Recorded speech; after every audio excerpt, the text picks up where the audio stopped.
প্রভাবশালী ব্রিটিশ সম্প্রচার মাধ্যম বিবিসিতে পক্ষপাতিত্বের অভিযোগে আসলো বড়সড় রদবদল। মার্কিন প্রেসিডেন্ট ডোনাল্ড ট্রাম্পের একটি ভাষণের সম্পাদনা সংক্রান্ত বিতর্কের জেরে পদত্যাগ করলেন বিবিসির মহাপরিচালক টিম ডেভি ও সংবাদ বিভাগের প্রধান নির্বাহী ডেবোরা টার্নেস। এদিকে বিবিসির বিরুদ্ধে এ নিয়ে অনুসন্ধানমূলক প্রতিবেদন প্রকাশ করে আরেক ব্রিটিশ সংবাদ মাধ্যম দ্য টেলিগ্রাফকে ধন্যবাদ জানিয়েছেন ডোনাল্ড ট্রাম্প। নাইম আহমেদের ডেস্ক রিপোর্ট। নায়াসিনামাইড ও স্যালিসাইলিক সমৃদ্ধ লিলি ফেস ওয়াশ যা ফেসের ডেড স্কিন সেল দূর করে দেয় দ্বিগুণ ফাস্টার ব্রাইটেনিং। বিশ্বজুড়ে সংবাদ পরিবেশনার মানদণ্ড হিসেবে পরিচিত ব্রিটিশ ব্রডকাস্টিং কর্পোরেশন বিবিসি এখন নিজেই বিতর্কের কেন্দ্রে। পক্ষপাতিত্বের অভিযোগ উঠায় সরে দাঁড়ালেন মহাপরিচালক টিম ডেভি এবং সংবাদ বিভাগের প্রধান নির্বাহী ডেবোরা টার্নেস। তাদের পদত্যাগের মূল কারণ রাজনৈতিক নিরপেক্ষতা বজায় রাখতে ব্যর্থ হওয়া।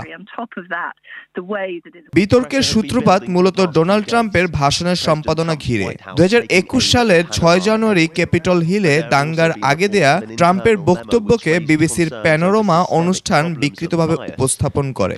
ভাষণের দুটি অংশকে এমনভাবে জুড়ে দেয়া হয়েছে যা দেখে মনে হয় ট্রাম্প নিজেই দাঙ্গা উস্কে দিচ্ছেন। তাদের পদত্যাগের পর ট্রাম্পের প্রতিক্রিয়া ছিল চোখে পড়ার মতো। তিনি এ ঘটনা তুলে ধরার জন্য দ্য টেলিগ্রাফ পত্রিকাকে ধন্যবাদ জানান এবং পদত্যাগকারী কর্মকর্তাদের বিরুদ্ধে অসৎ সাংবাদিকতার অভিযোগ আনেন। শুধু ট্রাম্প বিতর্কই নয়, ইসরায়েল হামাস সংঘাত এবং ট্রান্সজেন্ডার বিষয়ক সংবাদে নিরপেক্ষতা ভঙ্গের অভিযোগও উঠে বিবিসির বিরুদ্ধে। মহাপরিচালক টিম ডেভি পদত্যাগপত্রে বলেন কিছু ভুল হয়েছে এবং এর চূড়ান্ত দায়ভার তিনি নিচ্ছেন। তবে তিনি বিবিসির সততা রক্ষার প্রতিশ্রুতিও দেন।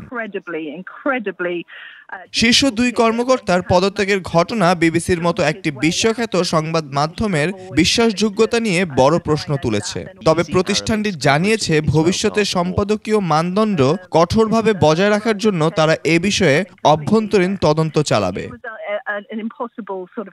Naim Ahmed, desk report, 21 television.